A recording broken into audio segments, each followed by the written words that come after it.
পুরসভার চেয়ারম্যান নেই পুরো প্রতিনিধিও। গত 6 বছর ধরে কার্যত অভিভাবকহীন হাওড়া পুরসভার বাসিন্দারা। 2018 সালে নির্বাচন হওয়ার কথা থাকলেও নানা জটিলতায় 2025 সালে এসেও করা যাচ্ছে না নির্বাচন, যার জেরে ভেঙে পড়েছে শহরের নিকাশি ব্যবস্থা। দিকে দিকে উপচে পড়ছে আবর্জনা। 2015 সালে বালি পুরসভাকে যুক্ত করা হয় হাওড়া পুরসভায়। হাওড়ার 50 ও বালির 16 ওয়ার্ড মিলে ওয়ার্ড সংখ্যা হয় 66। 2018 সালে নির্বাচিত হাওড়া পুর বোর্ডের মেয়াদ শেষ হয়, কিন্তু আইনি জটিলতায় আটকে যায় হাওড়ার পুর নির্বাচন।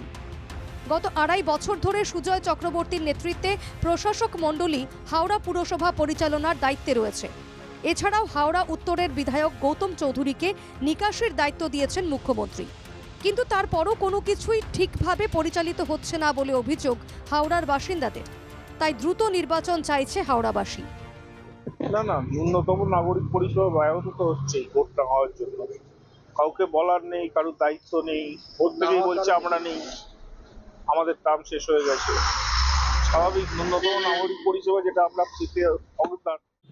নাগরিক হিসেবে যে কেউ একজন থাক, তাকে গিয়ে বলবো, তারা যেন সেগুলো দেখভাল করে। আমাদের আর কি ক্ষমতা আছে? গরিবের কথা কোনো জায়গায় চলে না।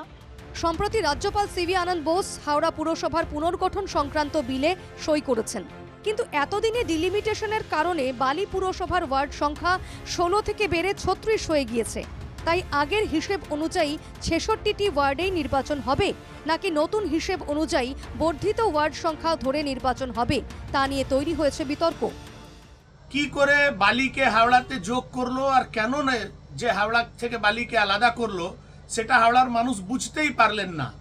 আজকে হাওড়া পৌর নিগমের এলাকাও বেহাল আর বালির পৌর নিগমের এলাকাও বেহাল।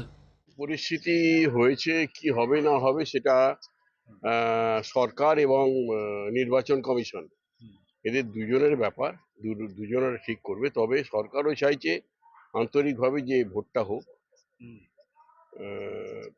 সুতরাং আশা করব এবছরের মধ্যে ভোটটা যদি করা সম্ভব হয় তাহলে খুব ভালো হবে। আমায় কেন প্রশ্ন করছেন? তৃণমূল কংগ্রেসকে প্রশ্ন করুন। অবৈজ্ঞানিকভাবে হাওড়ার সঙ্গে বালি মিউনিসিপ্যালিটিকে যারা সংযুক্ত করে দিয়েছিলেন, তারপরে আবার একদিন ভোরবেলা ঘুম থেকে উঠে চিন্তা করলেন না ব্যাপারটা ঠিক মিলছে না, বালিকে আলাদা করে দাও, হাওড়া আলাদা থাকবে তার 50টা ওয়ার্ড নিয়ে, গল্প শেষ। আজকে দীর্ঘ 12 বছর না কত হলো, 15 বছর হতে চললো প্রায়, সেখানে কোনো পৌর প্রতিনিধি নেই। এই বঞ্চনার শেষ কোথায়? যাবতীয় জটিলতা কাটিয়ে কবে হবে নির্বাচন? এই প্রশ্নই তুলছেন হাওড়া ও বালির বাসিন্দারা।